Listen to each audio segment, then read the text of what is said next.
एक बड़ी खबर की। झारखंड में मनरेगा योजना में अनियमितता का मामला। धनबाद के गोविंदपुर प्रखंड के मिर्जापुर एवं सहराज पंचायत का मामला। धरातल पर नहीं उतरी मनरेगा की योजना।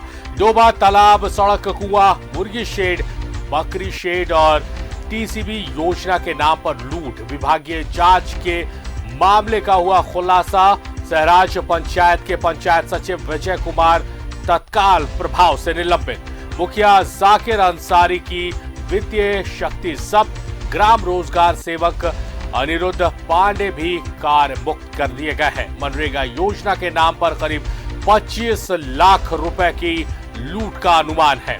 तीनों आरोपी पर सर्टिफिकेट केस दर्ज किया गया है। तो अविनाश हमारे सहयोगी हमारे साथ फोन लाइन पर जुड़े हुए हैं। अविनाश, जिस तरह से कोरोना काल में मनरेगा बहुत महत्वपूर्ण योजना साबित हो रही थी, उसमें भी लूट मचानी शुरू कर दी है कुछ भ्रष्ट अधिकारियों ने। ये देखिए, ये अभी का मामला नहीं है शरीफ, और जो चीजें सामने आ रही हैं और जिस तरह से जांच की गई है, ये बात सही है कि लगातार अगर हम कहें मनरेगा के तहत जो योजनाएं चलती हैं या जिन योजनाओं को समय पर धरातल पर उतारने की एक चुनौती होती है, हमेशा ही अगर आप देखेंगे शरीफ तो इस तरह की अनियमितताएं सामने आती रही हैं। एक अच्छी बात ये हम कहेंगे जरूर कि जितनी तेजी के साथ जिन योजनाओं को लेकर मनरेगा के अधिकारियों को इसकी जानकारी मिली और धरातल पर जाने के बाद, जांच के बाद ये बातें साबित हुई कि किस तरह से योजनाएं धरातल पर उतरी ही नहीं है और उनके नाम पर ये पैसे का उठाव हो गया है।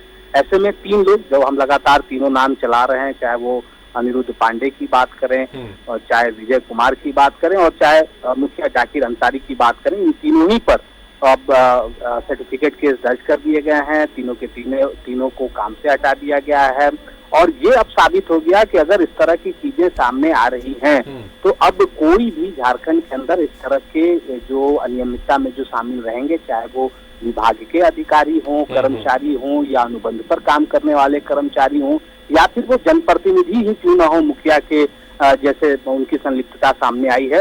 विभाग इस मामले में बहुत सख्त है और आपने सही कहा कि कोरोना के इस काल में जब पूरी तरह से सिर्फ और सिर्फ मनरेगा पर ही ग्रामीण इलाकों में लोग डिपेंडेंट हैं, तब ऐसी बातें सामने आना ये कहीं से भी सही नहीं है। और इस तरह की अगर कार्रवाई भविष्य में भी होती रहती है तो इस तरह की अनियमितता पर जरूर रोक लगेगा और इस तरह के लोग फिर से ऐसा काम करने के लिए सोचने पर मजबूर होंगे।